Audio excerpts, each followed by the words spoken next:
जय गुरु खामखेयाली प्राण चैनेले आपनादेर स्वागत। आज आमरा पढ़ब स्मृतिकथा। लिखছেন स्वामी যোগানন্দ। जय गुरु। परम श्रद्धेय स्वामी যোগানন্দ महाराज आज साधनोचित धामे महाशांतिते विश्रांत। श्री श्री ठाकुरेर जे कयजन प्राचीन सन्यासी शिष्य छिलेन तिनि तार मध्य अन्यतम। तार सम्बन्धे बेशी किछु बला अनावश्यक। जीवनेर शेष कयेक बछर तिनि निजेर हाथे तार जीवनी लिखते आरम्भ करेछिलेन। पुरी थेके आमी विशेषभावे अनुरोध कराई যোগানন্দজি बहु काज थाका सत्त्वेও तार दीक्षालाभ ओ आश्रम जीवन अर्थात ओई जीवनीर मध्यखंड अति द्रुत लिखते आरम्भ करें एवं 1371 सालेर बैशाखे प्रथम और द्वितीय परिच्छेद पुरीते आमार काछे पाठिये देन। तखनई आमी तार काछे बोलेछिलाम जे आपनार एई लेखा अमूल्य सम्पद, आर्य दर्पणे एर बहुल प्रचार बांछनीय। तिनि आमाय आश्वास दिए लेखेन मध्यखंड लेखा शेष होले तिनि एई खंडटी आर्य दर्पणे प्रकाशेर अनुमति देबेन। लेखा शेष करार आगेई तिनि ठाकुरेर काछे चले गेछेन।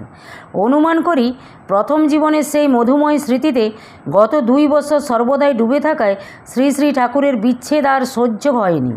ठाकुरेर যোগানন্দ तार संगे नित्य जुक्त हयेछेन। एबार आर छाड़ाछाड़िर भय नाई। आमादेर सौभाग्य जे लेखाटी शेष ना होलेও मोटामुटी ठाकुर सम्बन्धे तार যতদূর যা लिखবার छिलो ता तिनि लिखे रेखे गेछेन। आमाकेও गत फाल्गुन मासे तिनि ताई लिखेछिलेन ओ लेखाटी दिए पाठिয়েছিলেন। तिनि लोकान्तरित हওয়ার पर तार एकमात्र दुहिता श्रीजुक्ता स्नेहलता मजुमदार चौधरी आर्य दर्पणे उक्त लेखाटी प्रकाशित होक এই रूप इच्छा प्रकाश कराय श्रद्धेय सम्पादक स्वामी सत्यानंद महाराज এই लेखा प्रकाश करिते सम्मति दिएছেন। लेखाटी যোগানন্দ महाराज प्रेस कपिर उपयुक्त करे रेखे जेते पारेनনি। तार सुयोग्य कन्यार अनुमतिक्रमे आमी लेखाटी सम्पादनार भार पेয়েছি। आशा करी सारस्वत मठेर अन्यतम प्रवीण सन्यासीर लेखाय श्री श्री ठाकुर और सारस्वत मठेर बहु पुरातन एक नतून परिचय आर्य दर्पणेर पाठक मंडलीर चित्ताकर्षक हबे। श्री श्री निगमानंद जयती। जय गुरु ओं ओं नमस् चंडिका ओई। 1316 सन बर्षाकाल। बंधुवर श्री जामिनीकान्त गुह महाशय जोगी गुरु नामक प्रथम संस्करणेर एकखाना बई आमार भग्निपति डाक्तार राजचंद्रबाबूके देखान। उहाते ठाकुर श्री श्री निगमानंद सरस्वती परमहंसदेवेर जीर्ण शीर्ण चेहरार एकखानी प्रतिकृति छिलो। बईखाना पाठ करिया तिनि खूब मुग्ध हन एवं उहा आनिया आमाकेও देखान। तत्पर की करिया एवं कोथाय এই महापुरुषेर दर्शन पाइब এই चिंताय ओ चेष्टाय डाक्तारबाबू अधीर हइया ओठेन। बहु लोकेर निकट तिनि ताहार अनुसंधान करिते थाकेन किन्तु सठिक खबर केउई दिते पारिलेन ना। तबे किना जिनि जे विषय जानिबार जन्य उत्कण्ठित हन भगवान ताहार सेई आशा पूरण करिया थाकेन। हठात् तिनि कोन सूत्रे खबर पाइलेन श्री श्री ठाकुर किछुदिन पूर्वे ढाका जिलास्थ राजफुलबाड़िया ग्रामे आश्विन मासे पूजार समय शुभागमन करियाछेन। এই সংবাদ পাওয়া মাত্র ডাক্তারবাবু ঢাকাগামী পরবর্তী রেলগাড়িতে উঠিয়া পরদিন রাজফুলবাড়িয়া গ্রামে কোজাগরী লক্ষ্মী পূজাতে শ্রী শ্রী ঠাকুরের সান্নিধ্যে উপস্থিত হইলেন। ডাক্তারবাবুকে ঠাকুর কথা দিলেন তিনি ময়মনসিংহে আমাদের বাসায় আসিবেন। কবে আসিবেন এ সম্বন্ধে কোনো সময় নির্দেশ করিলেন না। যথাসময়ে পত্র দ্বারা জানাইবেন এরূপ আশ্বাস প্রদান করিলেন। आशाय आशाय 1316 सन अतिबाहित हईल। 1317 सनेर आषाढ़ मासे ठाकुर डाक्तारबाबूके पत्र द्वारा जानाइलेन ढाकार कार्यादि शेष करिया तिनि 22 आषाढ़ बिकाले मयमनसिंह पौঁছবেন। अतःपर ठाकुर ढाका शहरे आसिया बलधार प्रसिद्ध जमीदार श्रीजुक्त नरेंद्र नारायण रायचौधुरी सुविख्यात बागानबाटिर प्रासादे अवस्थान करत ताहाके दीक्षादान करें। सेई बागाने साजानो कृत्रिम पहाड़ेर निकट बसाइया ठाकुरेर एकखानी फटो तोला हय। फटोखानी चेयारे बसा एवं पाथरेर ओपर पा राखा अवस्थाय तोला हइयाछिल। बरफेर मतोई शुभ्र निर्मल कान्तियुक्त सेई फटो पुरातन शिष्यभक्त अनेकेई देखिया थाकिबेन।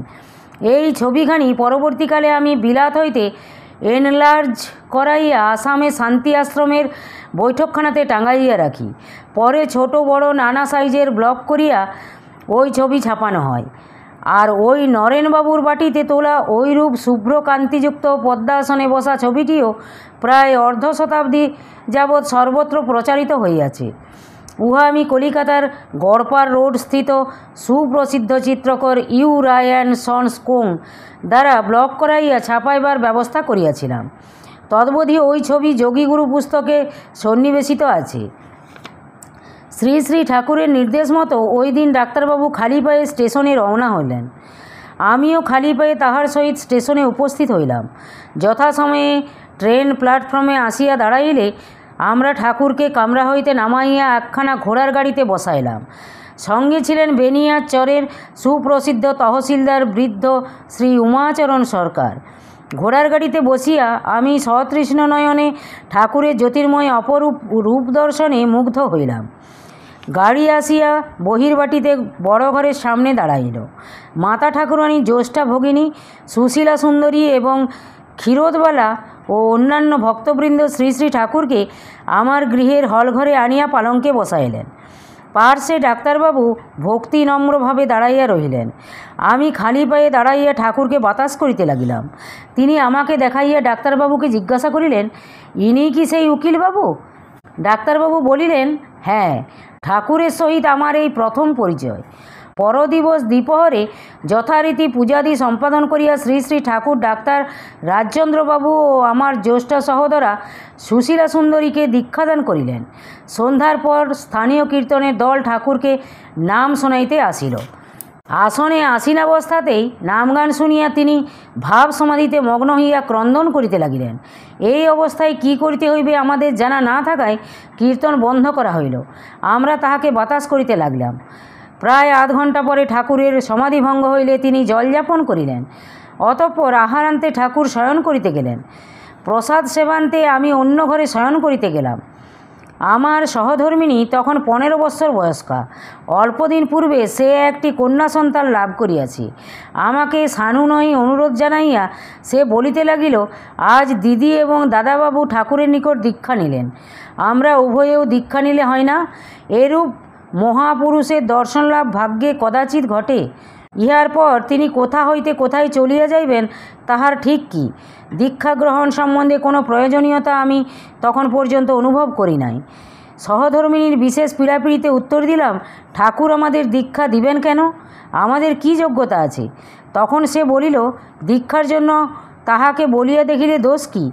আমি বলিলাম, না, কোনো দোষ নাই। তোমার যখন এত আকাঙ্ক্ষা হইয়াছে, তখন কাল আমি ঠাকুরকে এ বিষয়ে বলিয়া দেখিব। ইহাতে সে খুব খুশি হইল। পরদিবস ঠাকুরের জলযোগের পর তাহার নিকটে দাঁড়াইয়া আমি বিনীতভাবে বলিলাম, আমি সস্ত্রীক আপনার নিকট হইতে দীক্ষা লইতে চাই। তিনি বলিলেন, দীক্ষা নিবার জন্য আপনার ব্যাকুলতা আসিয়াছে? বলিলাম, মোটেই না, এই সব বিষয়ে আমি নিতান্তই অনভিজ্ঞ। পাঠ্যাবস্থায় এবং কলেজে পড়িবার সময়ে প্রাচীন ধর্মপুস্তক রামায়ণ মহাভারত কৌতূহলী হইয়া কিছু কিছু পাঠ করিয়াছি। তারপর পাগল হরনাথের পত্রাবলী এবং শ্রীমলিখিত শ্রীরামকৃষ্ণ কথামৃত প্রথম খণ্ড পাঠ করিলে ভালোই লাগে। তাহা ছাড়া ধর্ম সম্বন্ধে আমার আর কোনো অভিজ্ঞতা নাই। তবে আপনি যদি দয়া করিয়া আমাদিগকে দীক্ষা দেন, আমরা নিজেদের কৃতার্থ জ্ঞান করিব। আমার সরল উত্তর শুনিয়া ঠাকুর খুব খুশি হইয়া বলিলেন, আচ্ছা, আগামীকাল আমি আপনাদিগকে দীক্ষা দিব। এই কথা শুনিয়া আমাদের আনন্দ আর ধরে না। তাড়াতাড়ি মায়ের নিকট যাইয়া এই শুভ সংবাদ জানাইলাম। কিন্তু মা শুনিয়া বলিলেন, ইহা কিছুতেই হইতে পারে না, কারণ আমাদের কুলগুরুর প্রথম পক্ষে জ্যেষ্ঠপুত্র আমাদের ছোট তরফের সবাইকে দীক্ষা দিয়াছেন। কুলগুরুর দ্বিতীয় পক্ষে স্ত্রী আসিয়া আমাকে বিশেষভাবে অনুরোধ করেন যে বড় তরফে আপনার একমাত্র ছেলের দীক্ষা হওয়া বাকি, সুতরাং তাহাকে আমার ছেলে দীক্ষা দিবে, ইহা আপনি অঙ্গীকার করুন। আমি গুরুমার নিকট সত্যে আবদ্ধ আছি, উহা রক্ষা না করিলে কুলগুরুর অভিশাপে তোমার অমঙ্গল হইবে। মায়ের যুক্তিপূর্ণ কথা শুনিয়া আমি হতাশ ও কিংকর্তব্য বিমূঢ় হইলাম। উপায়ান্তর না দেখিয়া এ বিষয় ঠাকুরকে জানানোই কর্তব্য বলিয়া মনে করিলাম। ঠাকুর যাহা বলেন তাহাই করিব বলিয়া স্থির হইল। এইসব কথা শুনিয়া আমার স্ত্রী অত্যন্ত বিষাদগ্রস্তা হইয়া পড়িলেন। শ্রী শ্রী ঠাকুরের নিকট যাইয়া মা যাহা বলিয়াছেন তাহা বুঝাইয়া বলিলাম। ঠাকুর সব শুনিয়া বলিলেন, মাকে ডাকুন। মা আসিলে ঠাকুর জিজ্ঞাসা করিলেন, ছেলে আমার নিকট দীক্ষা নিতে চায়, আপনি নাকি অমত করিয়াছেন। মা উত্তর করিলেন, আপনার নিকট দীক্ষা নেওয়া তো ভাগ্যের কথা, তবে কিনা আমি আমাদের কুলগুরুর দ্বিতীয় স্ত্রীকে কথা দিয়েছি। এই সত্য যদি আমি পালন না করি তবে আমার বংশে গুরুর অভিশাপ পড়বে, ইহাই আমার ভয়। তখন ঠাকুর মাকে বলিলেন, আমি যদি আপনার ছেলেকে দীক্ষা দিই তবে আমার আশীর্বাদ তাহার উপরে পড়িবে। কুলগুরু অভিশাপ দিলেও আমার আশীর্বাদে উহা নষ্ট হইয়া যাইবে, আপনার ছেলের কোনো অনিষ্টই হইবে না। মা বলিলেন, সেরূপ হইলে আপনি দীক্ষা দিতে পারেন। শুনিয়া আমরা সকলেই খুব আনন্দিত হইলাম। পরদিন শুভক্ষণে পূজান্তে শ্রী শ্রী ঠাকুর আমাদিগকে পাশাপাশি বসাইয়া দীক্ষাদানে ধন্য করিলেন। মাতা ঠাকুরানীর মনে মনে ঠাকুরের প্রতি শ্রদ্ধা ও ভক্তির উদয় হইল। তৎপর দিবস তিনিও ঠাকুরের নিকট অভিষেক দীক্ষা গ্রহণ করিলেন। এই রূপে কয়েকদিন আনন্দ উৎসবের পর ঠাকুর ঢাকাতে ফিরিবার জন্য প্রস্তুত হইলেন। আমরা শাস্ত্রুনয়নে শ্রী শ্রী ঠাকুরকে ঢাকাগামী রেলগাড়িতে বসাইয়া বিষণ্ণ মনে সকলে বাড়ি ফিরিলাম। দ্বিতীয়বার দর্শন লাভ। দীক্ষা লইবার 2 মাস পর ভাদ্র মাসে জন্মাষ্টমীর বন্ধ উপলক্ষে শ্রী শ্রী ঠাকুরের দর্শন মানসে কুমিল্লা জেলাস্থ দুর্গাপুর শান্তি আশ্রমে যাত্রা করিলাম। বৈকালে রেলে নারায়ণগঞ্জ পৌঁছিয়া বড় স্টিমারে আরোহণ করিলাম এবং সন্ধ্যার পর চাঁদপুর স্টেশনে অবতরণ করিয়া আসাম বেঙ্গল রেলগাড়িতে উঠিলাম। রাত্রি 11টায় কুমিল্লা স্টেশনে নামিয়া সেখানেই রাত্রি কাটাইতে হইল। তৎপর ভোরে দুর্গাপুর গ্রামের দিকে রওনা হইলাম। 2 মাইল পথ অতিক্রম করিয়া দুর্গাপুর গ্রামে পৌঁছিলাম। সেই গ্রামে বহুকাল পূর্বে ত্রিপুরার মহারাজার আদেশে সরোবরতুল্য এক বিরাট দিঘি খনন করা হইয়াছিল। উহারই সন্নিকটে ত্রিপুরা মহারাজের দেওয়ানগণের প্রাচীন বসতবাটি অবস্থিত। দিঘির 2 পার্শ্বে পূর্বে শ্মশান ছিল, এখনও কতিপয় সমাধি মন্দির বিদ্যমান রহিয়াছে। পুকুরের এক কোণে 2টি খড়ের দোচালা ঘর সমন্বিত ও চতুর্দিকে বেড়া দ্বারা বেষ্টিত একটি বাড়ি দেখিলাম। উহাই দুর্গাপুর শান্তি আশ্রম নামে পরিচিত। ভিতরের দোচালা ঘরের অর্ধাংশের কামরাতে শ্রী শ্রী ঠাকুর থাকেন, বাকি অর্ধাংশে ভৈরবী, যোগমায়া দেবী এবং গেরুয়াধারিণী সুদর্শনা শান্তিমা বাস করিতেন। এই ঘরের সংলগ্ন বারান্দায় ঠাকুরের ভোগ রান্না করা হয়, আর একটি দোচালা বাহিরের ঘর হিসাবে ব্যবহৃত হতো। উহার ভিতরের আঙিনার দিকে একটি ঘেরাও করা ছোট বারান্দা, উহাতে 2 ধাপযুক্ত সুদৃশ্য গুরুর আসন সিমেন্টে বাঁধানো। এই আসনে নিত্য পূজা হয়। আসনের 2য় ধাপে সিঁদুর মাখানো একটি ত্রিশূল প্রথিত রহিয়াছে। সেই ত্রিশূলে মহাশক্তি জগৎমাতার পূজা হয়। গেরুয়া বসনধারিণী বৃদ্ধা ভৈরবী মাতাই এই আসনে এবং ত্রিশূলে নিত্য পূজা করিয়া থাকেন। প্রবাদ ভৈরবী যোগমায়া দেবী ওই আসনে সিদ্ধি লাভ করায় ওখানে ওই আসনটির সিদ্ধাসন বলিয়া খ্যাতির হইয়াছিল। গভীর রাত্রে এই আসনে কেহ কেহ 2 হাত উঁচু জ্যোতি দর্শন করিয়া বিস্মিত হইয়াছেন।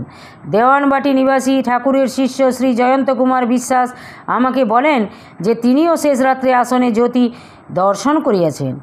সিদ্ধাসন সংলগ্ন দোচালা ঘরটিতে কুমার চিদানন্দ, শ্রী উমাচরণ সরকার এবং কামিনী নামক এক ব্রাহ্মণ ব্রহ্মচারী বাস করিতেন। অতিথি আসিলে এই ঘরেই থাকিতেন।